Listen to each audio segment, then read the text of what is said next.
Yo, this is Eternal Plays Pokemon Moon, and welcome everyone to the post-endgame of Generation 7. We have just become the champion of the Pokemon League, and even had our first fence. Not only that, we had our actual first legendary Pokemon encounter already, after becoming champion, happened basically in the credits. That's right, we had to go meeting with Tapu Koko, and yes, you might be able to KO him. And if you do, don't worry. Just go through the Pokemon League scenario once again, get the credits again, and you'll be able to challenge Tapu Koko once more. But man, that was pretty nice. Could have been closer than I thought, but hey, we won at least, so that's good. So just like in previous games, you end up back here in your home, in your room, but now things will change. So let's just see what the potent game has to offer us.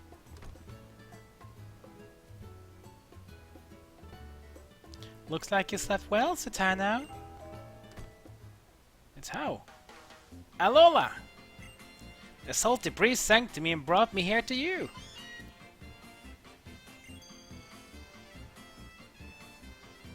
Oh, and there's that Cantonian Meowth. Look at that shiny coin in your head, kitty kitty.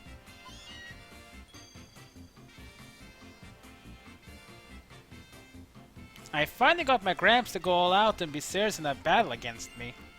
I got some sweet rewards, so take this one, Citano. Good luck is best shared. And we get the Deciduum Z and the Insinium Z. Basically, you'll get the Sea Crystals for the Final Evolution starters that you did not pick. So you will then either get Deciduum Z and Insinium Z if you did choose the Water starter.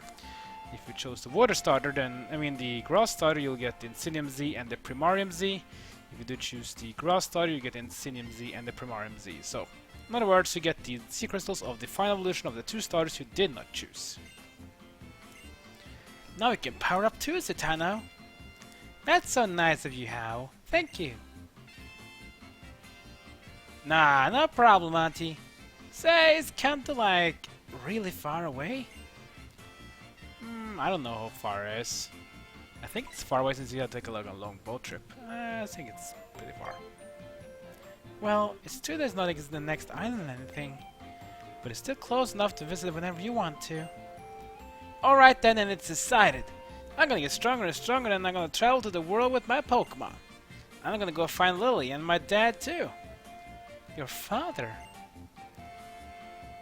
Oh yeah, him. Heh. He's a strong trainer. Real strong, I think. But I guess he really hated being the son of a kahuna and everything, yeah. So he works far away from Alola these days. Think I'm gonna go train myself up at the Battle Tree, then beat you, Citano. And I'll be a champion next time I see him. Seems like a nice little present, eh? What is a Battle Tree, Hal?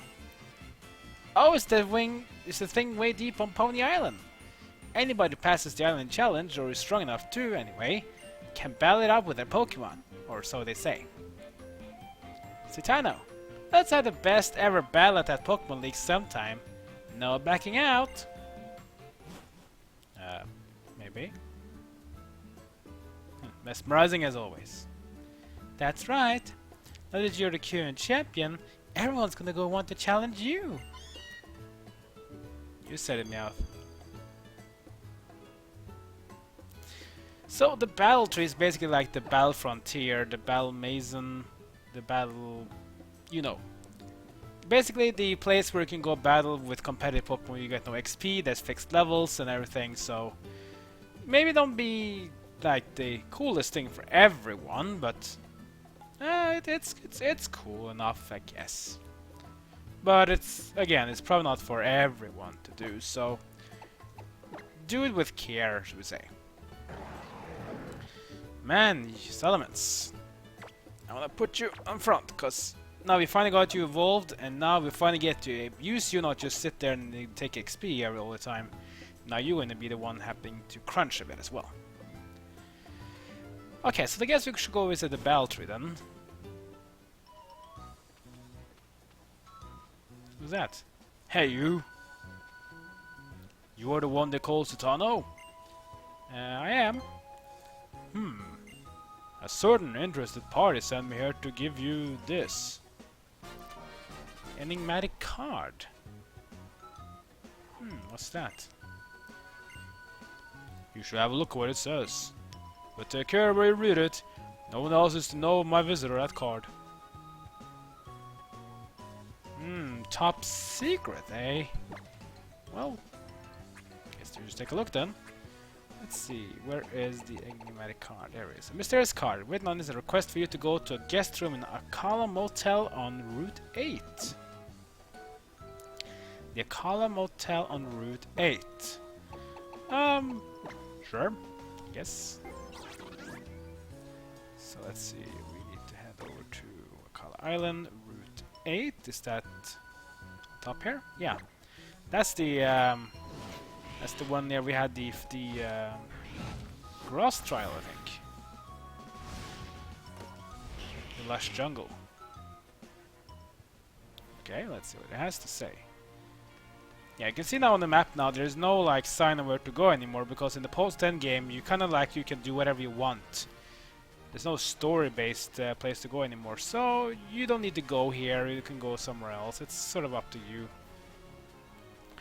But hey, let's just follow the events so far.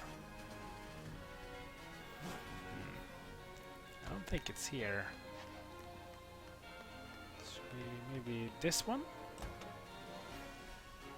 Aha! So you actually came. Hey, that guy is... I've seen that guy before. You must be Citano, mustn't you? Please, you'll have to forgive me for studying disguise earlier. I'm very grateful that you accepted my invitation to join me here in my room. My name? It is Looker. I'm a member of the International Police. And this figure here is my boss. It's an honor to meet you, of course, the first champion of Alola. Please forgive our rude summons. My name is Anabel. I'm the head of a secret division within the International Police. We are the UB Task Force. UB Task Force? Please forgive me for a most sudden question, but I must ask, is it true that you encountered a UB symbiont? Symbiont? Yes, UB01 symbiont. I suppose you knew it as Nihiligo. The International Police refers to all of the UBs by code names, like Symbiont there. I believe you might recognize it as the Pokemon that the woman Luzum infused with. Ah. Now that we have cleared that up, please allow me to ask once more. Did you come in contact with Symbiont? That is, with Nihiligo? Yeah, I did. Did we beat it? Yeah, we sort of beat it back at the Aether Paradise a long time ago. We didn't get to beat it when we fought against Luzamin though, so let's just say I did.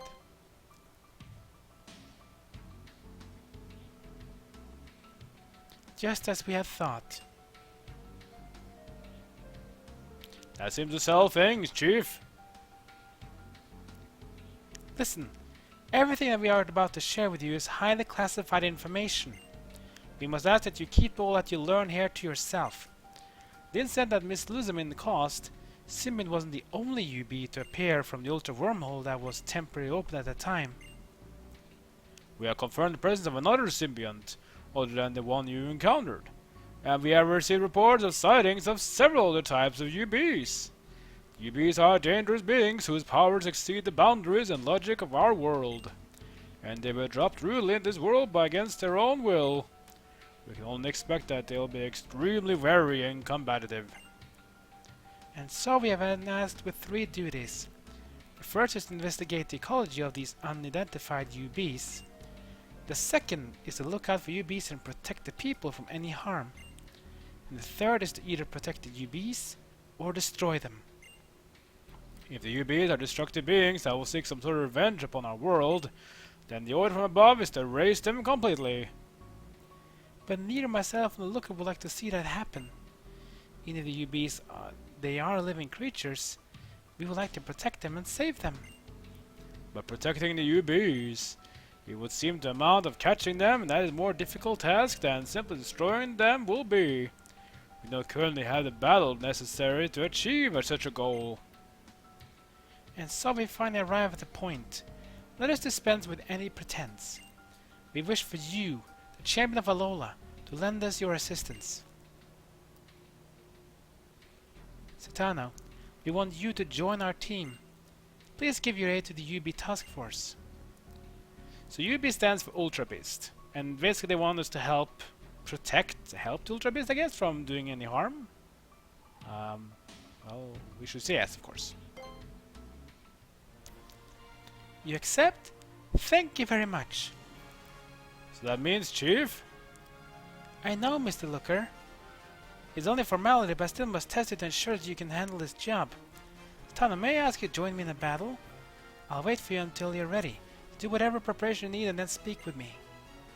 Oh yeah, we want to battle her, but be careful though, she has Pokemon at a very high level, so it can be a bit challenging. But in my opinion, if you did win, you didn't have much trouble beating the Professor at the final Pokemon battle that you had in the Pokemon League, then she should be okay to fight. Cool with Looker again though, he was in the game from Generation 5 actually. I think that was the first time, but I don't think he was in 4, he was in 5, then he was in 6, and now he's also in 7. That's pretty cool. He's also been in one of the anime series as well. So you ready for me? Let's begin then, shall we? Let me see your talent in its entirety.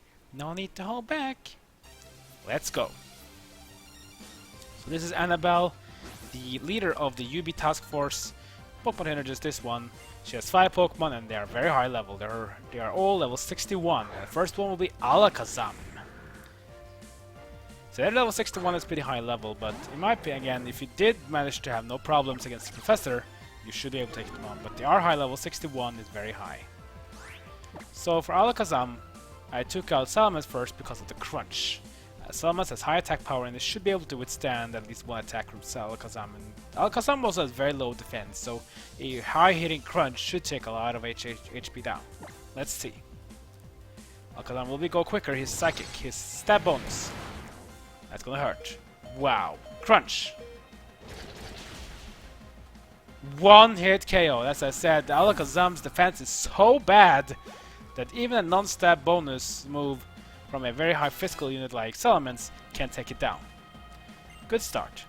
Next up is Mismagius, a Ghost-type Pokemon.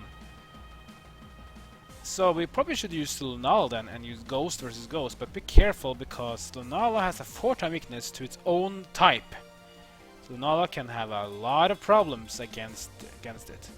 Salamence probably is the best one to use here, but Salamence is low health and Mismagius is quicker, so I think Mismagius will KO it pretty quickly.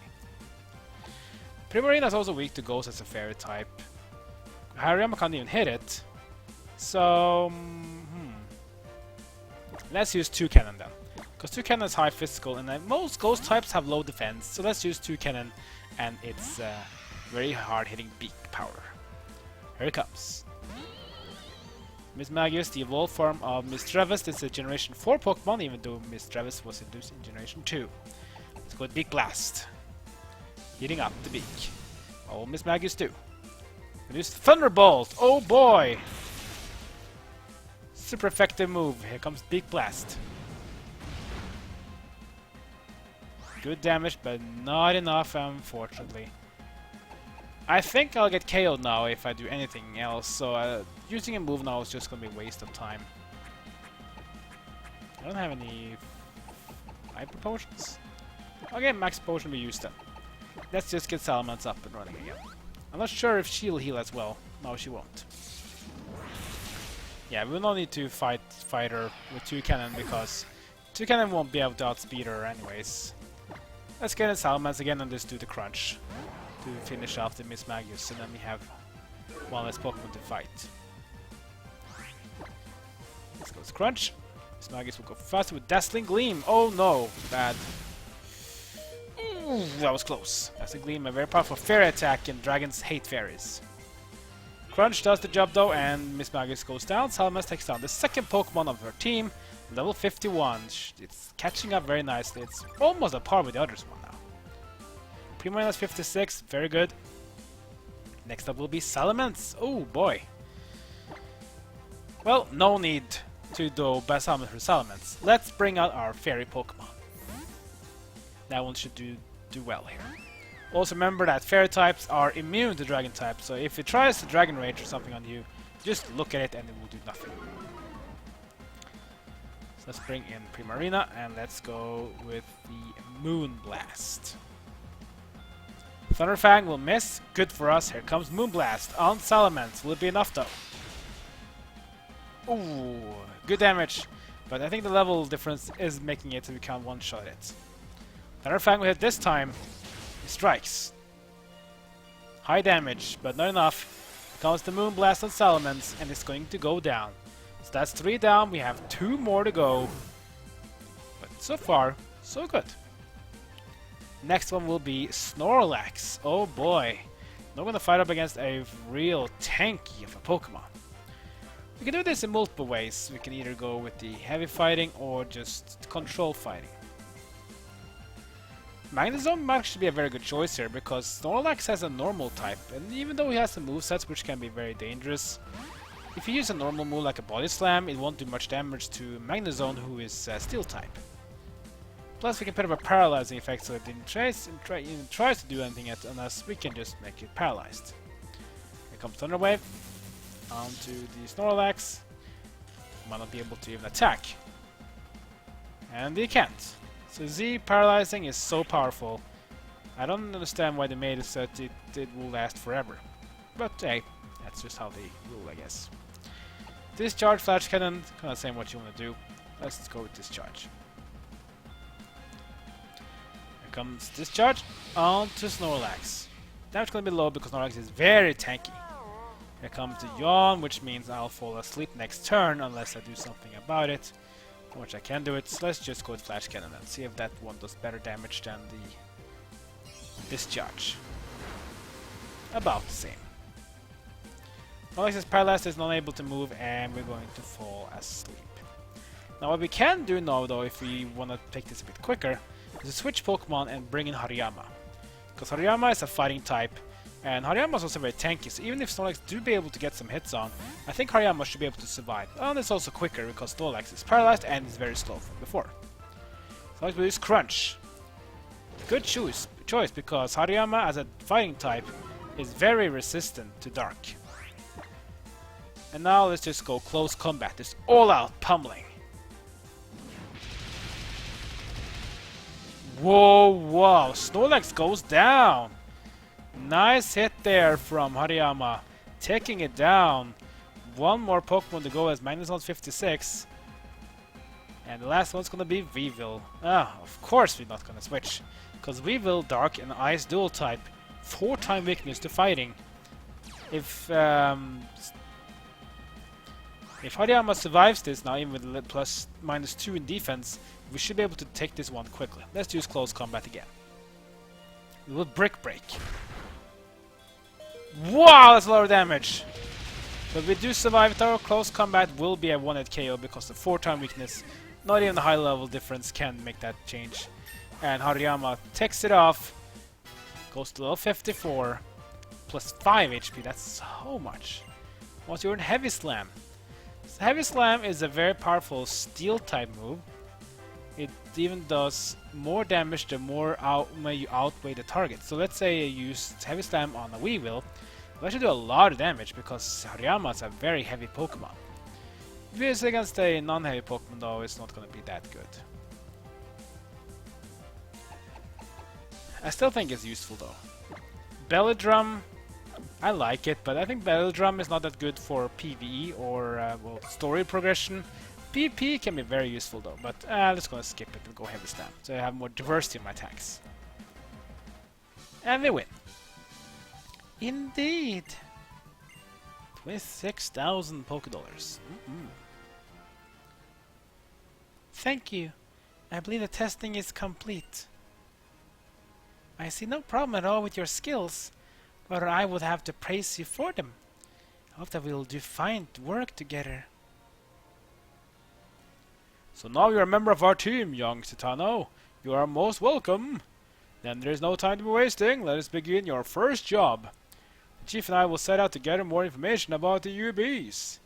We want to ask you to visit the secret labs in the bottom of Ether Paradise. Then you should find our other partner in this endeavor, the Vice Chief of the Lowland branch of Ether Foundation, Miss Vicky. She will know why you've come. Now set forth, young Citano. Alright, so I guess we have a bit of a story progression here, but it's not really official story. This is sort of like optional, so you don't need to do this. You can go and do a battle tree, you can catch other Pokemon, you can have fun, do whatever you want. It's not like you're forced to do this, but this is if you really want to continue your story and catch more legendary Pokemon, you certainly want to do this, but you don't need to. Anyway, we have started the post-end game for Pokemon Moon, and next episode we're going to head to the Ether Paradise and meet with Mrs. Vicky again, and see what she has to offer us in this quest with the UB Task Force. Interesting. Hopefully we'll get some legendary Pokemon capture. Hopefully it won't be too hard to capture, because I hate that. Like, comment, and subscribe. Follow me on social media. That's quit for now. See you guys next time. That's my journey in Pokemon Moon.